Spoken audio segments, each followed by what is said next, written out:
President Trump identified himself as a nationalist the other day, right? And the media went to a complete meltdown. Judge President Trump and this populist movement and the populist movement worldwide, judged by their actions. Hold them accountable. We're not perfect. People are trying to figure this out as they go, but I will tell you one thing. The little guy, this is about the little guy versus the elites. The little guy identifies with that, whether it's in Hungary, whether it's in Italy, whether it's in Brazil, whether it's in the United States of America. The future obviously belongs to populism. It's only going to be defined by, is it left-wing populism or conservative and right-wing populism? Is it about deconstructing the administrative state and opening up the power of capitalism?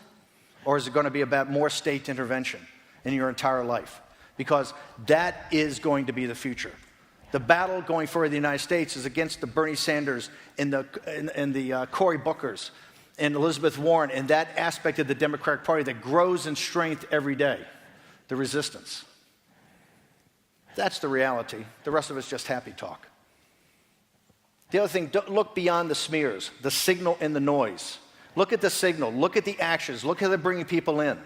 Look how this populist movement will reach out and take the economic nationalist and the Bernie Sanders movement. Look how we will go and accommodate and bring in a third of the African American vote in our country, something the Republican Party for decades and decades and decades talked about and never did.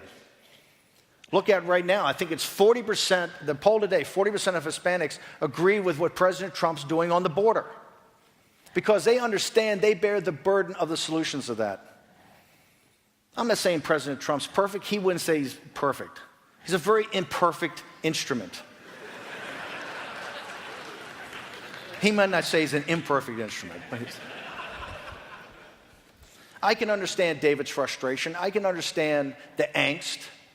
You know, as one of the senior public intellectuals and leaders of the Bush administration, the traditional the Republican Party, look at the 16 people that ran against President Trump in 2016, or the 14.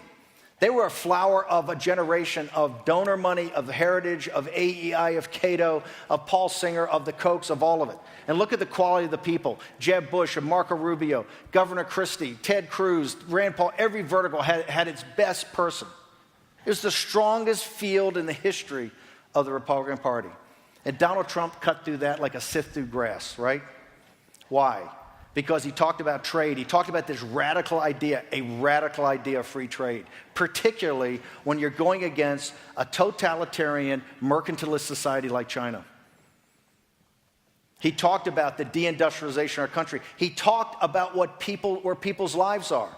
He talked about what mattered. That's why he won. That's why he won the Republican primary, and that's why he beat Hillary Clinton. Our whole thing was to compare and contrast. You're the tribune of the people, and she is the guardian of a corrupt and incompetent elite, a permanent political class.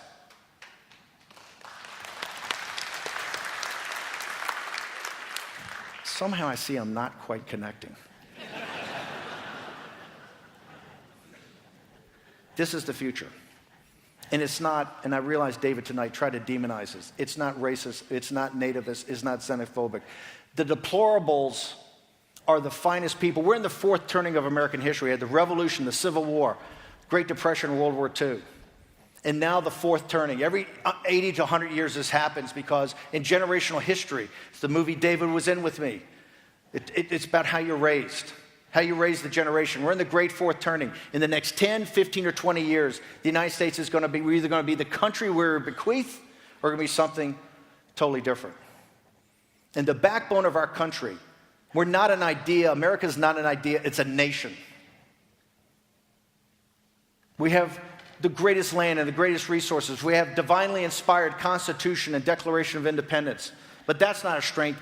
Our strength is the deplorables, just like in Canada. It's the little guy. It's upon their shoulders everything rests. And they're the backbone of the populist movement. They're not racist. They're not nativists. They're not xenophobes. They're citizens of the greatest country in mankind's history. And they, not Donald Trump, not Stephen K. Bannon, not Mike Pence, they are going to lead us through this great turmoil to come. Thank you very much for having us tonight.